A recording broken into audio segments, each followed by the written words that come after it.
Bom, gente, dando continuidade, né, ao nosso capítulo, falando sobre as organelas celulares, nós iremos ver agora o que são os centríolos, ok?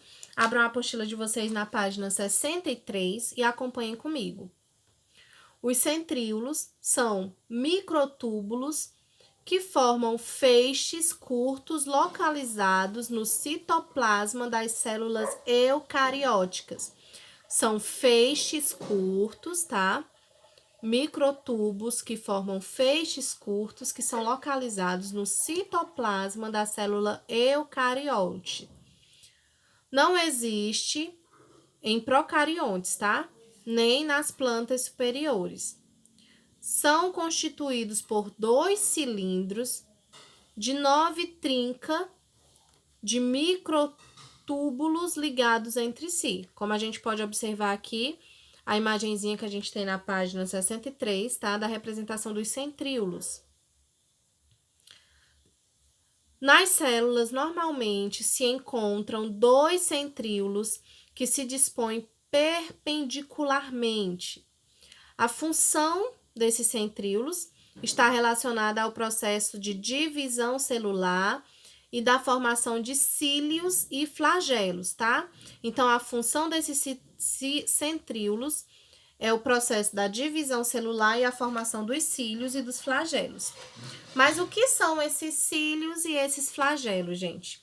Os cílios e os flagelos são prolongamentos da membrana celular composto de microtúbulos. A diferença entre eles está na quantidade e no comprimento. Os cílios são menores e normalmente estão em grande número, tá? Como no protozoário paramécio. Como a gente vê aqui a representação nessa imagem, né? Já os flagelos, gente, eles são maiores e normalmente estão em número pequeno, como no protozoário aqui que a gente tem aqui a foto. Ambos são responsáveis pelo movimento de células em ambientes líquidos. Tanto os cílios como os flagelos são responsáveis pelos movimentos das células, tá? Vendo outra organela, nós temos as mitocôndrias. E o que essas mitocôndrias fazem? As mitocôndrias, elas são organelas presentes em todas as células eucarióticas, cuja função é liberar a energia contida em substâncias energéticas. O processo que ocorre nas mitocôndrias para a liberação de energia é a respiração aeróbica. Quanto maior a necessidade energética de uma célula, maior a quantidade de mitocôndrias ela vai possuir, tá bom?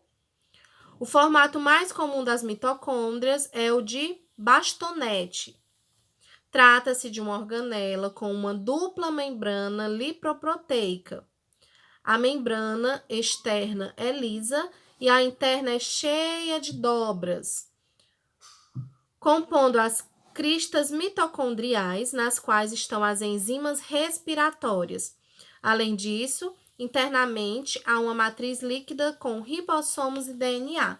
E a gente observa aqui também na imagem, na representação de uma mitocôndria, né? A gente observa a membrana interna, a membrana externa, os cristais mitocondriais, né? O DNA, os ribossomos, né? Nós temos, gente, os plastos. Os plastos, eles são organelas encontradas em muitos protistas e em células vegetais, tá? Há 2 grupos de plastos, os leucoplastos e os cromoplastos, certo? Esses leucoplastos são plastos sem pigmentos e com a função de armazenar. Muitos deles armazenam amido. Já os cromoplastos são plastos com pigmento e, de acordo com o pigmento, em maior quantidade, recebem nomes diferentes. O mais comum é o cromoplasto com clorofila, o cloroplasto, tá? Os cloroplastos possuem dupla membrana. um líquido interior denominado estroma. E as pilhas de tilacoides membranosos, tá? Cada pilha forma um glanum. Na matriz líquida do estroma, há ribossomos e DNA. A função desses cloroplastos é a fotossíntese, processo que capta a energia luminosa e a coloca em substâncias simples para produzir substâncias orgânicas. E aqui nós temos a representação do cloroplasto, né? E a gente consegue ver os glanum, a membrana externa, a membrana interna e o estroma, tá certo? Essa fotossíntese é a energia, né? É o processo que incorpora a energia luminosa a materiais simples, como a água e o gás carbônico, produzindo matéria orgânica altamente energética. E aqui nós temos a equação simplificada que define a fotossíntese, tá bom? Na célula eucariótica, esse processo ocorre no cloroplasto com a participação do pigmento verde, que é a clorofila. As fases dessa fotossíntese, gente, são a fotoquímica ou fase do claro, que é um conjunto de reações que envolve a presença da luz. A outra fase é a enzimática ou fase do escuro, conjunto de relações que processam independentemente da luz, tá? Na fase dessa fotoquímica ocorre a fotolise da água, isso é, a quebra da membrana de água na presença da luz. Ocorre também a fotofosforilação, que consiste na formação de ATP.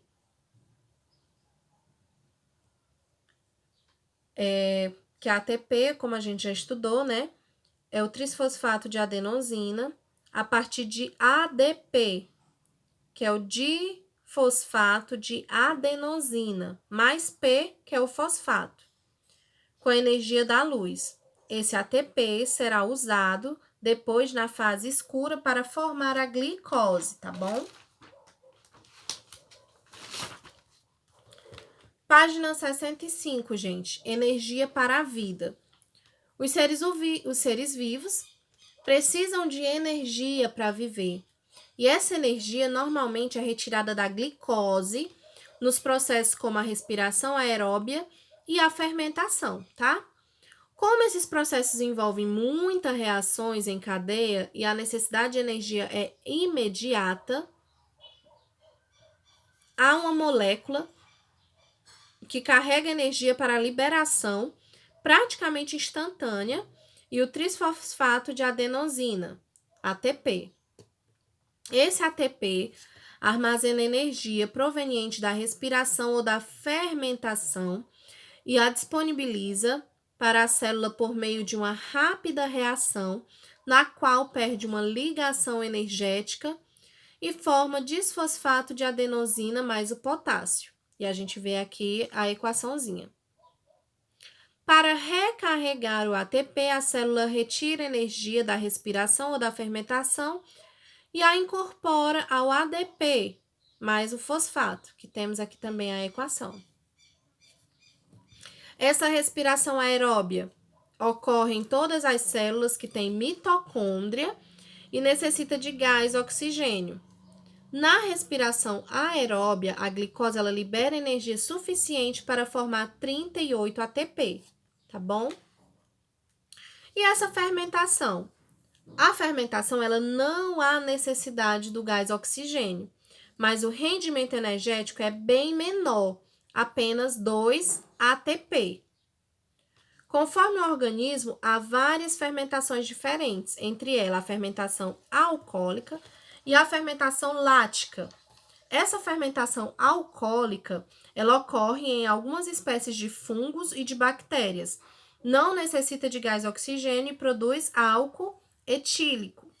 Já a fermentação lática ocorre em certas bactérias, como os lactobacilos e em células musculares, quando há carência do gás oxigênio. Nesse tipo de fermentação ocorre produção de ácido lático, tá bom?